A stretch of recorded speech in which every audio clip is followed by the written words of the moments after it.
Hello, I'm Arthur Joura, Bonsai Curator at the North Carolina Arboretum, and we're at the support facility at the Arboretum, and I'm here to talk about bonsai today and what's going on with the bonsai.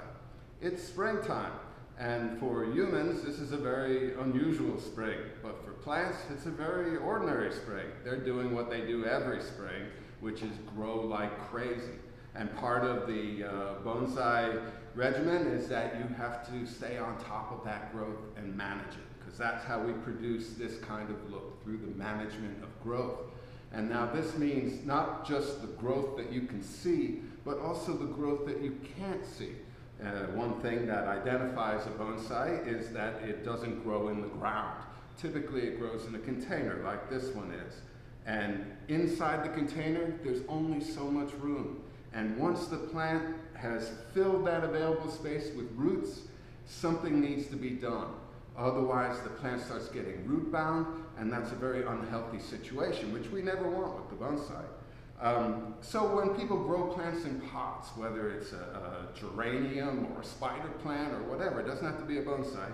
If you're growing in a container, there's a point where the plant has run out of room to grow. Right? And at that point, you take it out, and typically people will put it into a bigger container, or they might put it out into the ground and let the plant go about its business.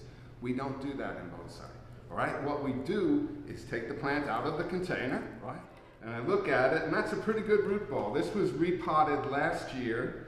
It's not in desperate need of repotting, but it's starting to fill the available space. You can tell because when I took it out of the pot, it mostly stayed together. And you can see, the roots are packed in there pretty good. Again, it's not a serious condition. It could go on another year if I needed it to, but I'll probably address it. Not right now, though, because it's a very time-consuming thing, and you don't have the time to watch all that. So what I did was prep one so that you can see what it looks like after it's been readied for transplanting. And that's this plant right here, okay? This is a very nice false cypress, and this one was definitely in need of repotting, and so I did that before. I took it out and I trimmed off a lot of the roots. That's how we do it. Instead of putting it into a bigger container or putting it into the ground, we trim off roots, and then it goes back typically into the same container. Well, how much root did I take off? I can show you. This is the pot it came out of, and the pot it will go back into. And a very nice pot, American made by a very talented woman up in Minnesota.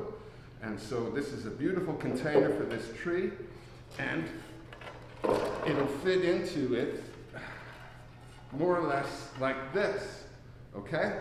And so you can see how much has been removed, right? And what's been removed creates space for regrowth, right? And that's what we want. We want this plant to constantly be growing, constantly have room to grow. It needs to do that in order to be healthy, right? And all the bonsai have to be healthy. So this plant will get repotted later, I'll put in the soil, patch it in, wire it down with these wires, because look, there's not much root base there. There's a lot of top. It can be top heavy. We secure it into the pot with the wires, backfill with soil, water it, and then, a little recovery time, a couple of weeks, and it's good to go. All right, that's one of the big things going on now. This is the prime time for repotting, but we have something else that we do a lot of, and I'll talk about that in the next video. So thank you for your interest today, and hope to see you real soon back at the Arboretum.